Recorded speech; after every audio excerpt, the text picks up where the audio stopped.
because we're fixing up these classrooms. There was some plaster that fell down, so anyway, that's why there's some more mess than usual out there. So just walk around that.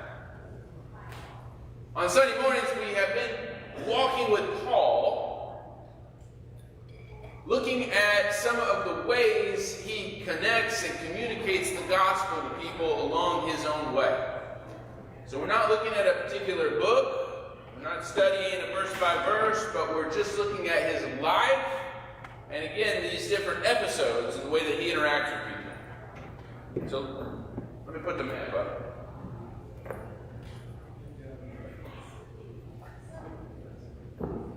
So last week we looked at what's called a second missionary journey.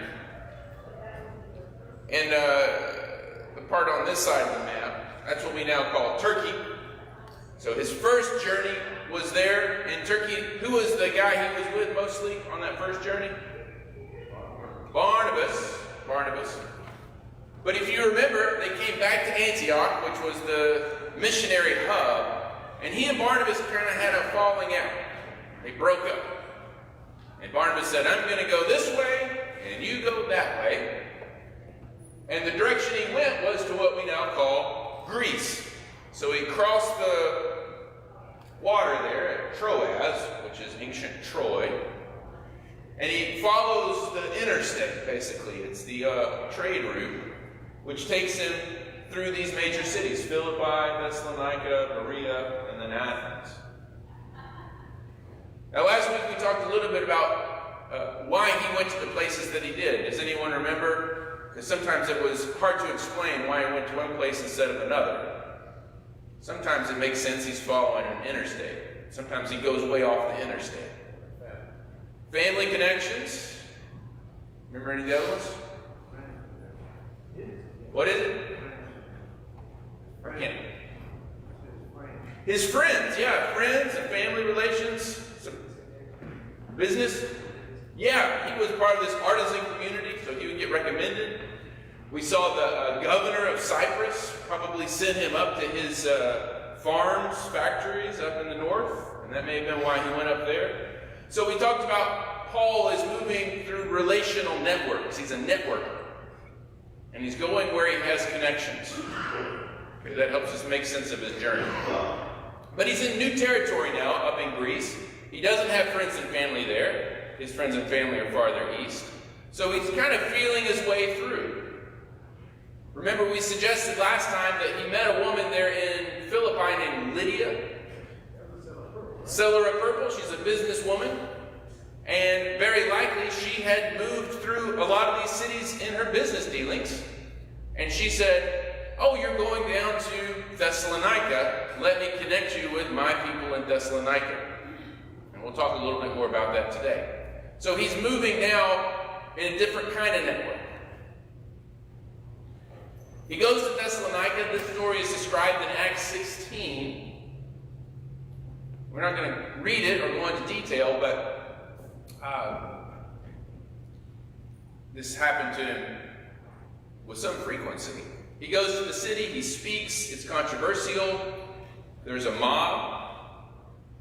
They go and try to find Paul because they're going to hurt him or put him in jail or something worse.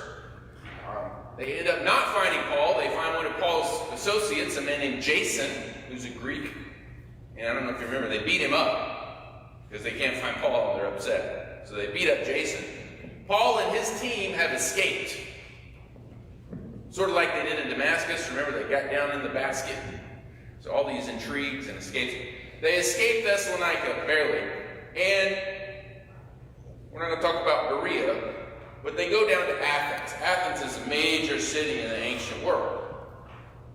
Really the heart of Greek culture. So Paul escapes there, and it's from Athens that he sends back 2 letters to Thessalonica, back to back, around the year 40 AD, maybe 39 to 40. We don't know exactly. And so 1st and 2nd Thessalonians are probably the first of Paul's letters that we have, even though they don't come first in the Bible. They're the first ones that he probably wrote, which means those are probably the first letters, first books in the New Testament ever written. So this is very, very when was Jesus crucified?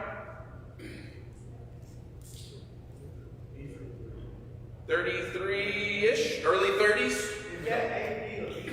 AD. Yeah. So Christ is crucified in the early 30s. Paul is writing a letter in the late 30s or early 40s. So within 6 or 7 years, it's the earliest thing we have to Jesus. It's probably 1st and 2nd Thessalonians, which is extraordinary. It's extraordinary to have something so soon after he died. Now, I want to say just one thing about how we date these letters, because Paul doesn't put the date at the top. That's what we learned to do in elementary school, right? Put the address, put the date. Well, we don't know when a lot of these books were written exactly. We have to use clues. And there's a clue in 2 Thessalonians which helps us. And I'm going to mention this quickly because I want to move on to the more important things. But if you look at 2 Thessalonians 2, so Paul writes these letters because the Christians he left there were worried that they had missed something important. Something very important, actually. Anybody know off the top of their head what the main concern in these letters are, 1st and 2nd Thessalonians?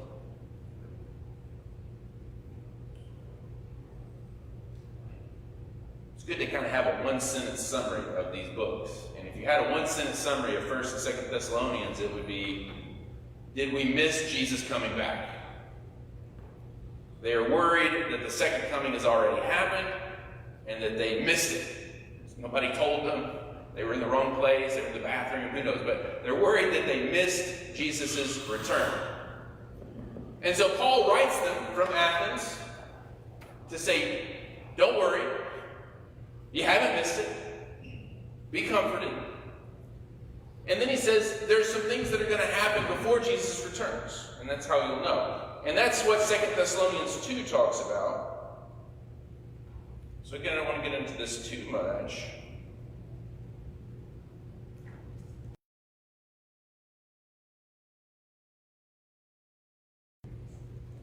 Is kind of addressing this.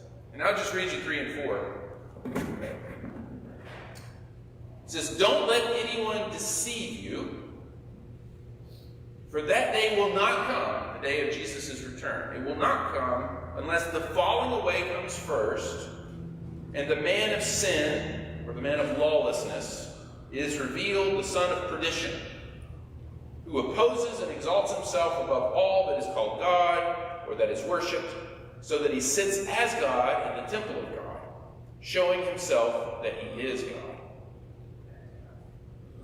So Paul says this thing is going to happen before Jesus returns, and it hasn't happened yet.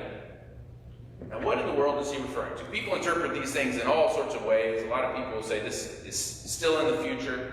But I think he's actually speaking of something that happened in his time, and this helps us date the letter. And the reason I think that is because he says this man of sin or man of lawlessness is going to sit in the temple. And the temple was destroyed in the year 70 AD. Now, I suppose it could be rebuilt. Maybe that's what people argue. But he says this guy's going to sit in the temple and essentially proclaim himself to be a god. What in the world is he talking about? Well, here's a possibility. In this time, the year 39 or 40, there was a Roman emperor named Gaius Caligula, Little Boots. His father was a great military leader, Germanicus. Germanicus defeated the German tribes. That's where he got his nickname from. He was like a Winston Churchill kind of figure, well loved. And so Gaius, his son, was also initially very popular because he's the son of a great military leader. But it turned out Gaius was cruel and wicked, and he had a very short reign. But one of the things that he was boasting in his short reign was, I am going to go set up an image of myself in the temple of Jerusalem. And he kind of spread this around. Lots of people knew about it. You can read about it in ancient sources. And what does this statue of a god look like? They're seated. If you've ever seen I think Athena in our Parthenon is seated, isn't she? I haven't been there in a while. Is she seated? Okay. In Greek temples, they sit down, the gods sit down. So, Paul may be referring was planning to set up an idol of himself in the Jerusalem temple because there's all this tension between Rome and Jerusalem. Right? So this would be the man of lawlessness, the man who exalts himself as God. It's just the Roman emperor. We don't know for sure. We'll never know for sure. But that's the reason some scholars think we can date it securely to the year 39 or 40. Because that's when these rumors were circulating. Gaius is still alive. He would be dead in about a year after this. But at this time, it seems like something bad's going to happen in Jerusalem in the temple. So Paul's saying that'll happen before Jesus comes back. Yeah. All kinds of things we could talk about Jesus coming back now, but I don't want to get into that. I want to move on to what we can learn from Paul's missionary approach among the Thessalonians, okay, from the letters of 1st and 2nd Thessalonians.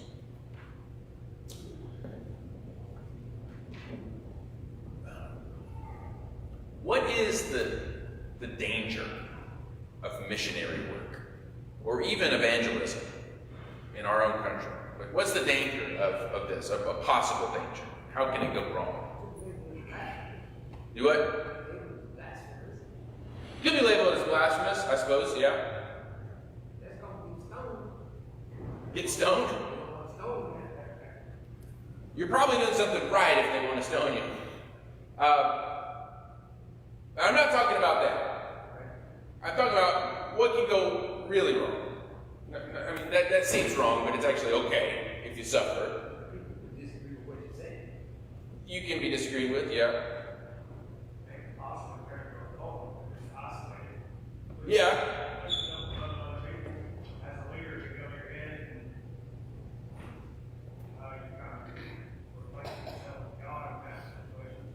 Yeah, so it can turn into a cult. The leader gets too much power, authority. That has happened many times. But just as more ordinary. Yes, hypocrisy. But what's happened over and over again in the history of missionary work? You go to some other country or some other people. People being killed or imprisoned. Yeah, that's a danger. But again, that's not a bad. I mean, it's bad. We don't want to die, but you can be faithful and be put in prison or killed, like Johnny was saying. Is it ever the case where missionaries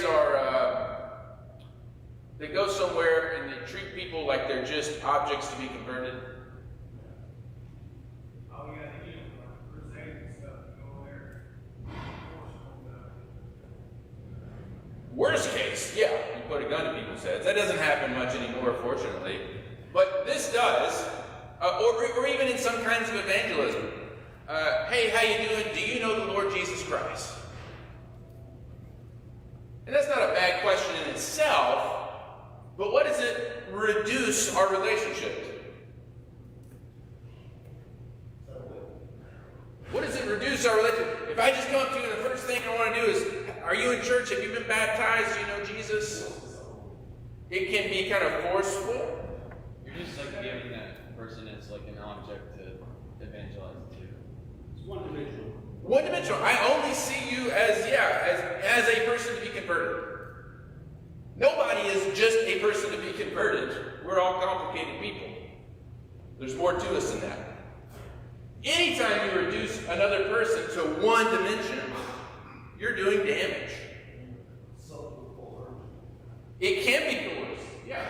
But it also, instead of promoting relationship, it can actually damage or disrupt relationship before it even gets started.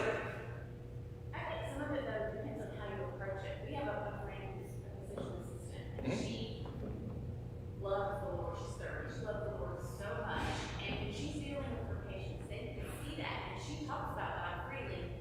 And she has a really great influence on people in that way. It's her approach. And it's, question directly.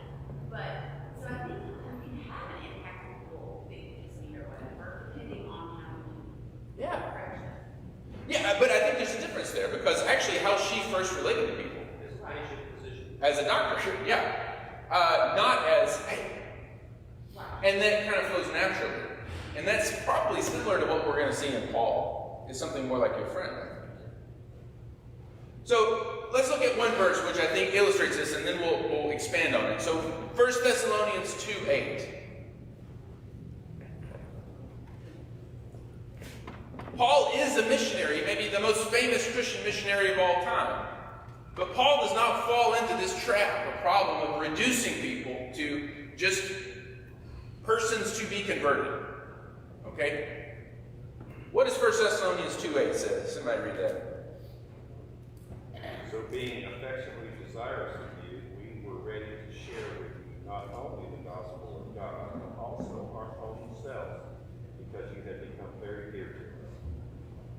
So for Paul, is his relationship to the Thessalonians just about the gospel, or just about sharing the gospel? Part of it. How would you characterize that relationship? I mean, what does he say? We want to share what? Hey, how you doing? Good. Personal relationship, Yeah. personal background, conversion. What does he say? What's his? Our own selves. We want to share our own selves, our whole lives. This is not one-dimensional, to use Brett's term.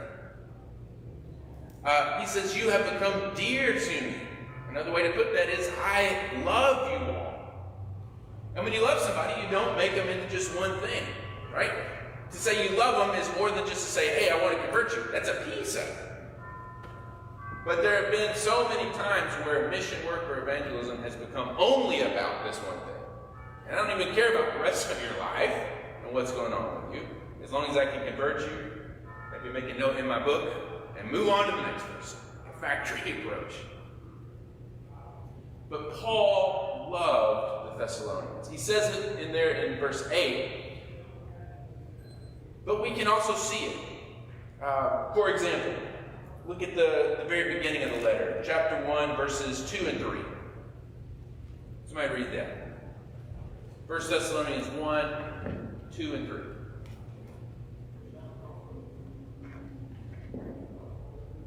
We give thanks to God always for all of you, constantly mentioning you in our prayers, remembering before our God Father your work of faith and labor of love and steadfastness of hope in our Lord Jesus Christ. Yeah. What do you hear there, man? It's not just, it's something that keeps going. Like, he's always remembering these people because he keeps bringing them up in prayers. And then, he's talking about love and being steadfast. So that's like their work they're doing, I guess, as well. So he's thinking about them and also what they're doing, I guess. You're on my mind constantly. I'm thinking about you all the time. I'm praying for you all the time. It almost sounds like he had maybe learned some things from them too. He wasn't just going there he didn't have all the answers and was going there to give them all the answers. He's not only thinking about them, but he's thinking about their example of faith and love and the way they put their faith into action. Well, when I'm in that kind of relationship where we're sharing our lives, then it's not just me giving everything to you, is it? And we're going to see this more in the second point. I think it's kind of, with work, personal, you leave your ego at the door because you always can learn from someone else to build yourself up. Yeah. And a lot of times we don't do that. We go into the approach of, well, I know everything, or we think we do sometimes, but we don't. We've got to leave that educational ear open. Even Paul. And again, we're going to say more about that in just a minute, so hold on to those. Let's look at something else. Look at 1 Thessalonians chapter 2, verse 7. This is, again, just showing the depth of Paul's love for these people. What's verse 7 say?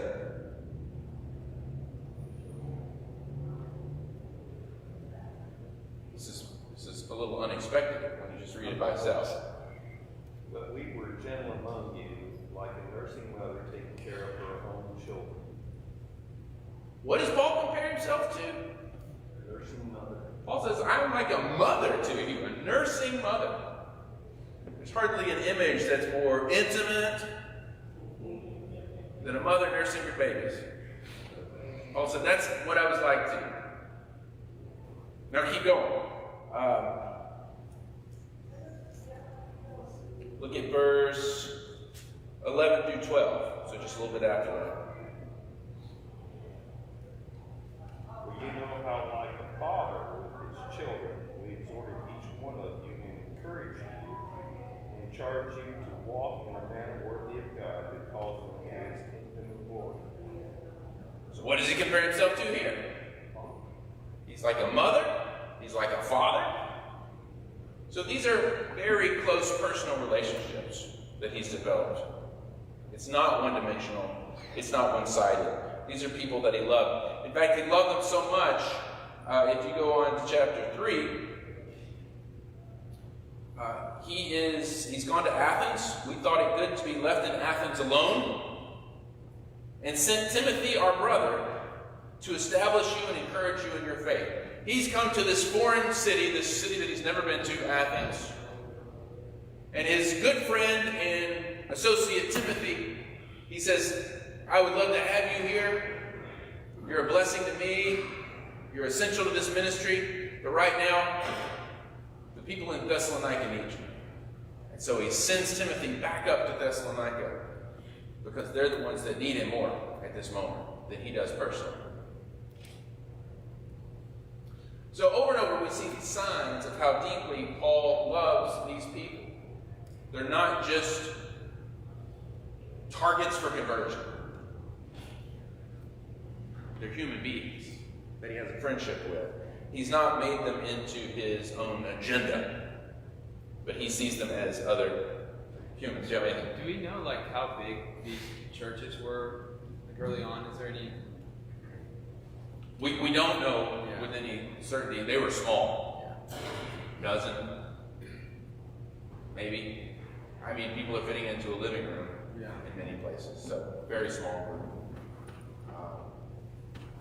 Which kind of, that in some ways does help, like, the intimate connections Right. too. So, Yeah. I was just curious how we thought. Yeah, I feel pretty confident Paul would have known the names of every single person in the church at Thessalonica and probably known their stories as well.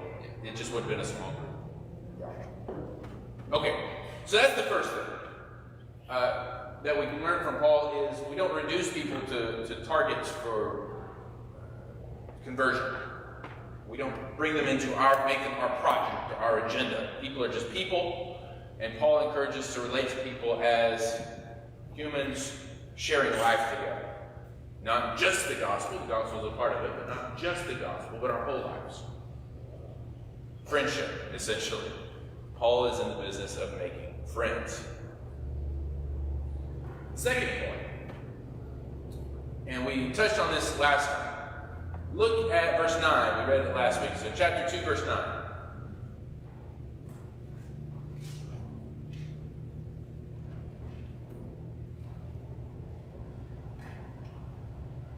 But you remember, brothers, our labor and toil. We work night and day that we might not be a burden to any of you, while we proclaim to you the gospel of God. Good. Now this is picking up on your point, Mark and Ted. And this is another problem with mission work or some kinds of ministry, right? You have a group of people come in and they have a lot of resources. Maybe they have money and they're working with people that don't have much money. Maybe they have social connections. We call that social capital. And they're coming to people that don't have much social capital. Maybe they have education or wisdom or knowledge, and they're coming to people that need that, right? And so what kind of relationship gets set up when you have somebody or some group come in a situation of, well, we'll call it poverty? What kind of relationships often happen? Dependence. Yeah, dependency. I have something that you need, and I'm here to give you what you need.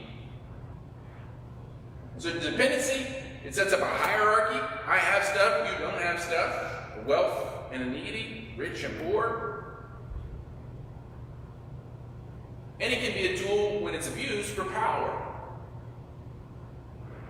And this has also happened again and again in Christian missions and evangelism. Now again, it's not just money we're talking about here. Think about Paul. He's coming in with all this education. He's from the Pharisees. He's been educated at the best schools in Jerusalem. And he can come in and say, let me tell you all the things you don't know. Because I'm educated. I'm smart. And you should listen to me. Now, he was educated. He was smart. And he didn't have a lot to share. But that's not the way that he came in among these people. And we saw that in that verse that Nathan just read. How does he come in to Thessalonica? Is it as a famous scholar, a great professor, a religious leader? He comes in as what? A craftsman, a tent maker. He said, I came in alongside of you. We labored together. So rather than coming into this community as someone with all the answers, with all the resources, Paul comes in as one of the people. Humble. Fit. What role did ethnicity and social class play in this? Because I'm just thinking, like when American missionaries go to Latin America. Yeah. I mean, I've seen places where missionaries really didn't speak the language well, and they were, it really limited and they were from a different social class. And I mean, was he kind of the same class, and did his being a Jew impact those relationships, or? Those are great questions. So Ted, if you couldn't hear him, asked about what would the effects of ethnicity, social class, language, how would that have shaped Paul coming in? So very Where was Paul from? Turkey. Okay. And where was Silas from? Silas? That I don't know. He was half Jew and half Greek, right? Yeah. And Timothy was what? Timothy's Turkish too. Half We would call him Turkish, not really Turkish. But half Jew. yeah, half Gentile, yeah. Half Gentile. So they both had that background where they probably had Jewishness Right. taught to them quite a bit. They also had a working knowledge of pagan society. That's right. Yes. So when they walked into these places, they were kind of uniquely prepared to understand what they were doing. That's right. And Paul knew Greek, so he knew the language. And Paul seems to have a gift for being a kind of cultural chameleon. 1 Corinthians 9, I become all things to all men, so that by all means I might save some. He's adaptable. But what you don't see consistently is him coming in as the expert. What you do consistently see is Paul coming in and trying to blend in with me. And he seemed to have a gift at that, a skill. So yes, things like social class always make a difference. You can always kind of tell if someone's educated or comes from a higher class. They're just little tells, right? We all kind of see that. But they can be minimized, just like they can be emphasized. And Paul minimized them. He minimized the difference between himself and the people that he worked with, to try to be as close to them as he could be. So they are craftsmen. Remember, he goes and sets up in the marketplace, right alongside of their stalls in the marketplace. They're working with their hands. Paul's working with his hands. Now, could he demand speaking fees and subscriptions and things like that for his teaching? Yeah, he said, I have a right to that. All kinds of other teachers, Jewish and Greek, philosophers would come in and say, give me whatever, $200 and I'll give you this seminar. And your life will be better. How to make your life more efficient. Get rich quick. All kinds of people like that. Paul could have been one of them. Come in and say, look, I have this thing to offer you. You pay me, I'll give it to you. Transaction. But Paul doesn't set himself up like that as the guy with the resources, as the guy with expertise. But he comes in as one of them, as a craftsman in the market. And I think actually a lot like Dina's friend, who's just doing her job as a healthcare worker.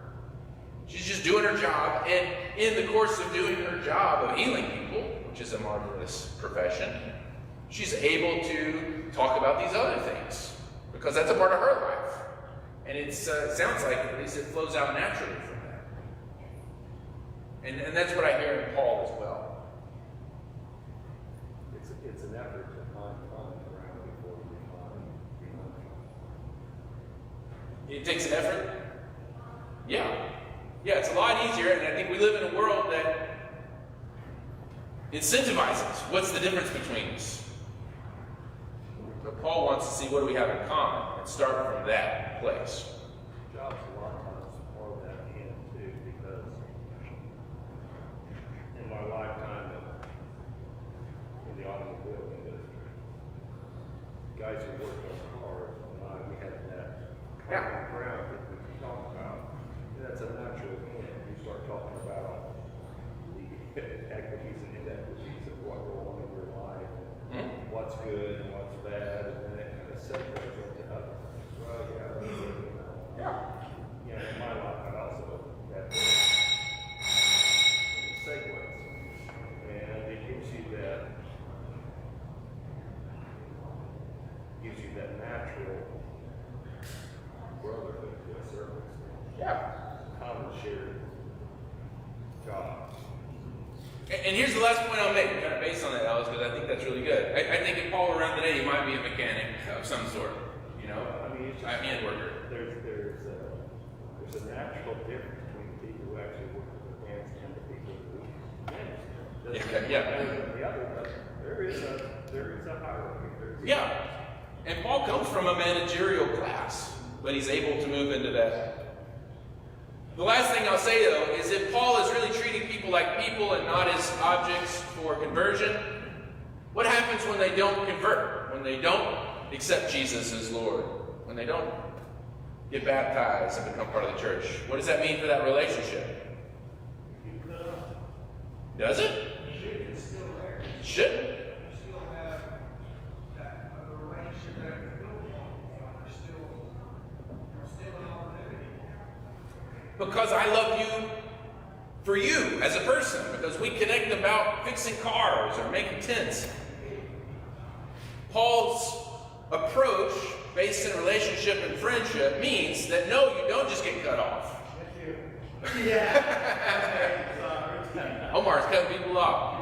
You don't just get cut off when you don't do what I want you to do. I want you to be saved. I want you to get baptized. But if you don't, I'm not going to stop loving you. I'm not going to stop talking to you. And I think that's what we see in Paul as well. He's not in it because it's not just about that. It's about the people. It's about the people. We got to end, Omar. You got a quick thing? Don't they ever have like a second chance to come back? Yeah. He leaves the door open. Yeah. And that's what it means to keep that relationship going. That door is open, right? It doesn't end just because you don't come into the church. All right. So, Did Jesus have limits though, as far as like, if they don't accept, try to teach, you shake and dust off the feet, like where does that come in? that might be another conversation. I'm going to say we leave the door open. I think that's what we see in Paul. Absolutely, always Yeah. doors open, but Yeah. Yeah, there may have been some other things going in the gospel story. So, what we see in Paul's mission here in 1st, 2nd Thessalonians is Paul walking alongside of people, not above them, not treating them as objects or targets. Okay. We'll pick back up next time. We're going to look at